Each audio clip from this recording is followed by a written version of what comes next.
All right, welcome to the On Your Side podcast. I am Gary Harper. And I'm Susan Campbell. How was the drive in today? Normal for you? It's normal. It was pretty good. Really? Okay. Yeah, mine was not that bad. Considering, I came in a little early today. I like to kind of like miss it and come in a little bit later. But yeah, not too bad. It's always good when it's like kind of like an easy shot. It's like the summer slowdown across the valley. Yeah, you know what? And with the summer here, school is out. I mean, I don't know how many people are on the highway, but it always seems like when school's let out for the summer, the highways kind of really dry up, which is good. It's very nice. Gary, this is our last podcast together for a little while. I'm hurt. I'm sad. I'm disappointed. But it's all for a good reason. It's a good reason. Let everybody know. We are going to have a baby soon. Yay! So maternity leave is starting soon. So we're getting a couple podcasts recorded right before we go. Go to the hospital to have a baby. Yeah. How excited are you? I'm so excited. Now, when you say we, it's not us. Not us. My husband and I. Clarification. Yeah, let's clarify that. Yeah. Start the rumors already. Yeah, right. No, we were so excited. So, we can't wait to meet her. This is number 3 for you, right? Yes. This is like an old shoe for you. You've been through this before. You kind of forget, though. Mm-hmm. And then, like, all of a sudden, it's almost there, and you're like, oh, gosh, I have to do this, and I have to do that, and I remember this. So I'm kind of going through all of those things right now and, like, putting the shopping list together of, I forgot to get this. Yeah. I need that. Yeah. Okay. Yeah. It's a big deal. But anyway, congratulations. Thank you. And, let us know what you name her, because I think you're still nameless right now, right? The baby girl does not have a name yet. Yeah. So I'll let you know. You can break that news on the podcast whenever we have a good name. How about baby girl? BG. Baby girl. Okay. It's hip. So obviously you'll be in a hospital. I will. And there's new data from the FBI indicating that hospitals are one of the most targeted industries when it comes to cyber attacks. Oh, boy. Which is kind of spooky. That's a hard segue. Well, okay. Well, I just wanted to jump in because I'm excited about this one. Well, think about it. Hospitals have all kinds of information. I mean, everything about you. And it's all of the extra personal stuff. Yes. So that's the last place, you want a cyber attack to happen, but it does happen. So what can you do? And, how concerned should we all be about this? We're talking to Stephen McKeon. He is a cybersecurity expert and founder of a company called MacGyverTech. I love the name MacGyverTech, Stephen. How are you today? Yeah, we were talking earlier about how maybe some of the youngsters don't know MacGyver, but I love the name MacGyver. So for the young, it kind of became a verb, right? Didn't MacGyver become a verb? Yeah, you got to MacGyver something. Yeah, and for our young folks out there, if you don't know what it is, then Google it and enlighten yourself. Stephen, again, thanks for being on the On Your Side podcast, and it's kind of fascinating that they're targeting hospitals. I've heard about this before, but it seems to be becoming more rampant. Why is that? Well, there's quite a few factors that come into play. One is they're a really good target to hit because of the quality of the information that they have. 2 is it's kind of a perfect storm.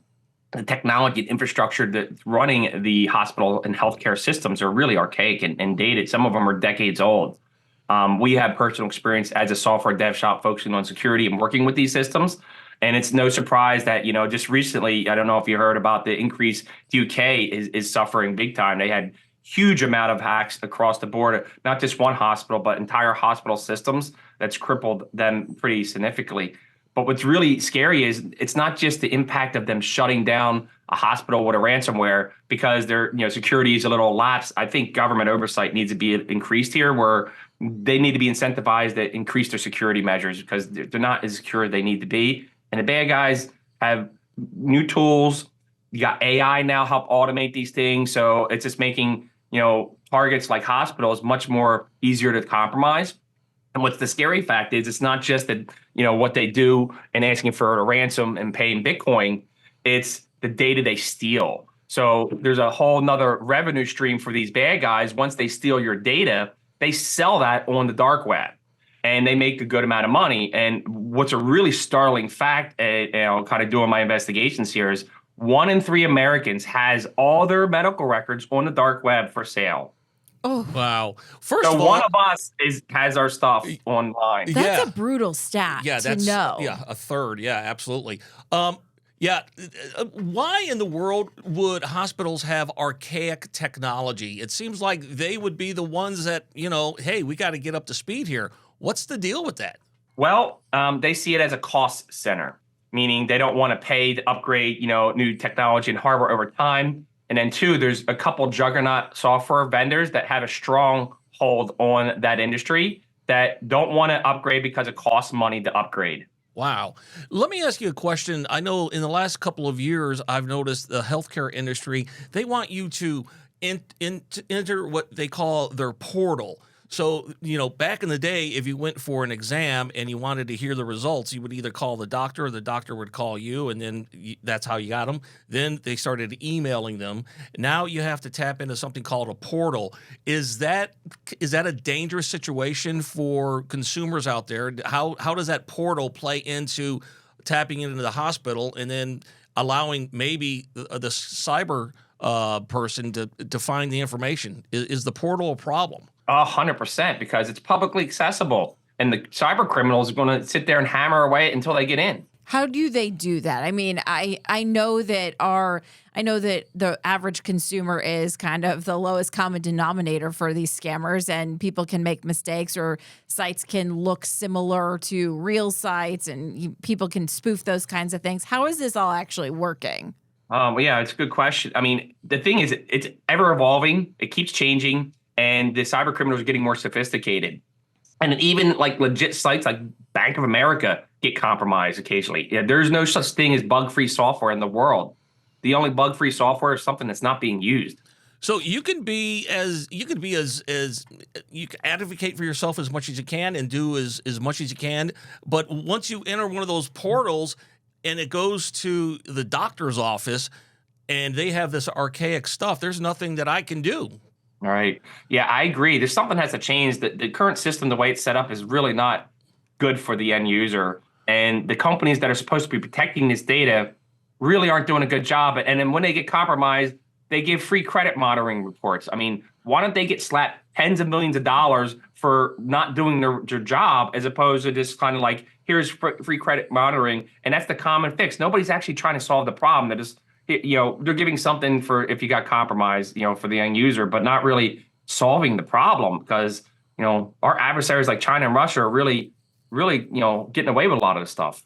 There are reporting requirements. So if a hack happens at a medical provider, there is federal law that requires notification. So you would at least know about it, right, which is, I think, a critical part of this, because I do think there are, in some cases, you don't really know when your information goes missing or goes to the bad guys. But if you are part of a hack that happens at a medical facility, you have to legally be notified. But I think Stephen brings up an excellent point.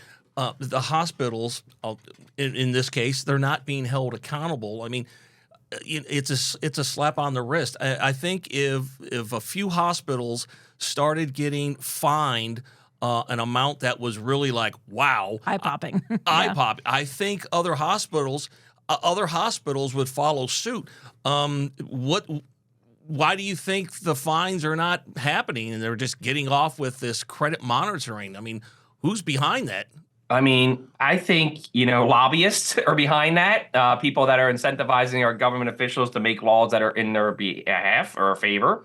I think the policies are dated. The problem, what's happening now is you got AI, which is the great accelerator, is, they're really accelerating all their attacks and their sophistication, but the bureaucracy to keep up with the laws and how to handle is 5 years behind.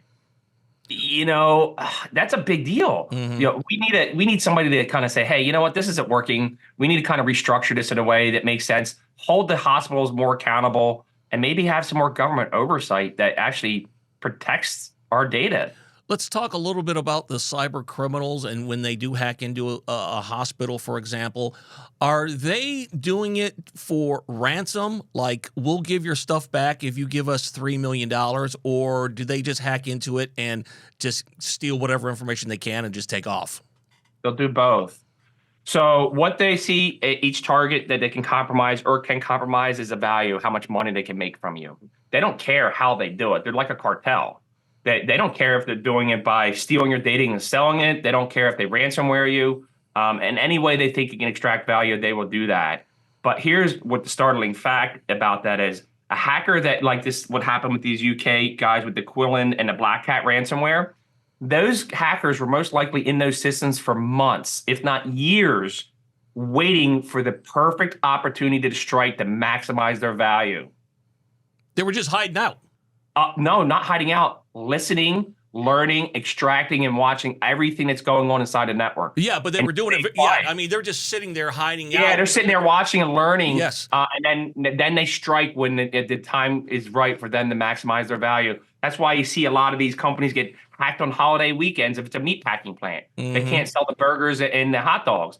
They want to put the maximum pressure on that company so they can get that ransom. When they ask for a ransom, there's no guarantee if they get the ransom that they're going to, let get you out. Yeah, that they're going to get out. I mean, do they take the money and run? That is definitely the case. But from experience and dealing with them, usually when they pay, they will release your stuff. But here's the thing is they probably already have other hacks in your systems.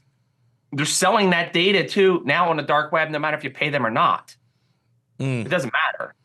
They still sell the data. They're not going to say, oh, sorry, we're not going to sell. They're just like, thanks for the ransom. We're going to let you run your business now, but we still stole from you, and we're going to sell that and make more money. Is there anything that any of us can do? What should we be doing to protect our identities or our information, even if it's just a little bit better? Well, when it comes to the medical records, unfortunately, we don't have much control. Even though they say, they try, when you go and say, hey, you give consent and stuff like that, they got those safeguards up, but behind the scenes in a digital area, it's a crap storm. They're not doing a good enough job, and it's showing. I mean, this is becoming a huge problem. I mean, pretty soon, 2/3 of American, will have all their medical records on. Honestly, it might be at a point, hey, I don't even have to worry about losing anything. I just go look on the dark web for it. Yeah. That's a sad state of affairs. It's really sad. One thing I noticed, and now I realize why they're doing it. Instead of the medical industry, if they want you to send information, or if they're trying to send you information, they want a fax machine. Have you heard this before? They want a fax, and now I'm only assuming that they don't want anything to be intercepted. I mean, would that be logical? Low tech, yeah, sure. It's like getting a flip phone. You're not going to worry about getting infected on a flip phone. Yeah, right. Yeah, or a pager. Remember that? I'm old enough to remember the pagers back in the day. Oh, yeah, absolutely. Susan wouldn't remember the pagers. I never had one, but I remember them. My mom, not very long ago, actually just upgraded from her flip phone. She loved her flip phone so much. Yeah.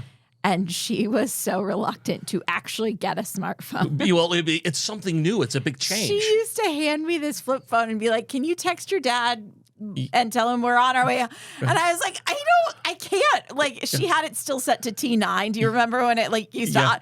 And I was just like, I can't do this. Yeah. So how does she feel about it now? Is she still learning? No, she's good. She's good now. She's used to it now, and she likes it. Yeah. And it was for her. She was all in on that old school technology, so she was safe from hacks. Yeah.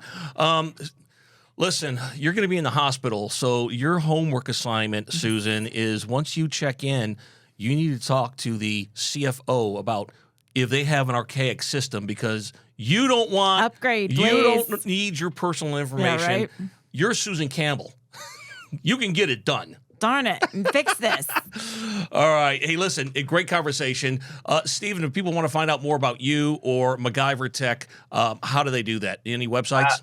Yeah, it's MacGyverTech.com. Everything's listed on there. Our socials there as well. It's an easy way to find us and what we're doing and some information about it as well. Yeah. And it's been a pleasure to be here. Thank you. We appreciate you being here. I wish there was more we could tell our listeners to, something they can do to protect themselves. But at least now it's out there, and at least we kind of all know. And hospitals, get with it. Let's update your systems. Hopefully they will. All right, take it easy, man, and thanks for being on the On Your Side podcast. Okay. Yeah, thank you. Have a wonderful day. The On Your Side podcast is produced by Brad Denny. Our audio engineer and editor is Todd Martin. Segment producer is Colin Stanton. And I'm Gary Harper. And I'm Susan Campbell. If you have a problem you can't resolve, maybe we can't, send us a message through azfamily.com or our AZ Family mobile app. Look for the On Your Side section and leave us a message. Thanks so much for listening to the On Your Side podcast. And if you like it, leave us a review. We'll see you next week. On Your Side is on Good Morning Arizona every weekday morning at 6:45 and 7 o'clock, and every weekday evening on Good Evening Arizona at 4 and 5 o'clock. You can also catch it on Arizona's Family News at 9 on 3TV every weeknight.